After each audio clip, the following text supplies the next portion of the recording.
فرد اور معاشرہ کس طرح تقویٰ کی برکات سے بہرہ یاب ہوتا ہے؟ دیکھیں، اسلامی تعلیمات میں تقویٰ جس کے دامن میں ہے اس کو متقی کہتے ہیں، اور متقین اس کی جمع ہے۔ تو متقی کے بارے میں دو ٹوک الفاظ ہیں کہ ان اکرمکم عند اللہ اتقاکم، تم میں سب سے زیادہ اللہ کی بارگاہ میں عزت کے قابل وہ ہے یا عزت کے لائق وہ ہے جو تم میں سب سے زیادہ متقی ہے، اتقا ہے۔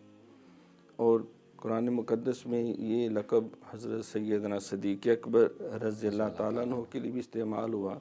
وَسَيُجَنَّبُهَا الْأَتْقَى الَّذِي يُؤْتِي مَالَهُ يَتَزَكَّىٰ، اللہ اس کو ہر آگ کے ہر عذاب سے محفوظ رکھے گا جس نے تقوی کے اعلیٰ درجے پہ فائز المرام ہو کر اپنے مال کو اللہ کی رضا کے لیے خرچ کیا، پیش کیا۔ تو سرکار کا بھی فرمان ہے کہ راس الحکمت مخافت اللہ، سب سے بڑا دانشور وہ ہے جو سب سے زیادہ اللہ سے ڈرنے والا ہے، جس کے سینے میں سب سے زیادہ خوف خدا ہے۔ اور آپ ایک دعا بھی کیا کرتے تھے کہ اللہم انی اعوذ بک من الاربعین، اے اللہ میں 4 چیزوں سے تیری پناہ مانگتا ہوں، من العلم لا ینفع، ایسے علم سے جو نفع نہ دے،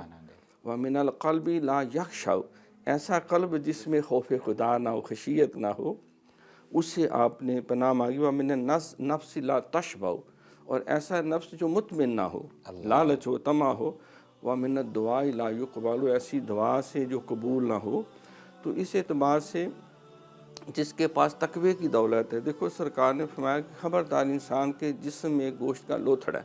وہ ٹھیک ہو تو سارا جسم ٹھیک ہے، وہ خراب ہو جائے تو سارا جسم خراب ہے، الا وہی القلب،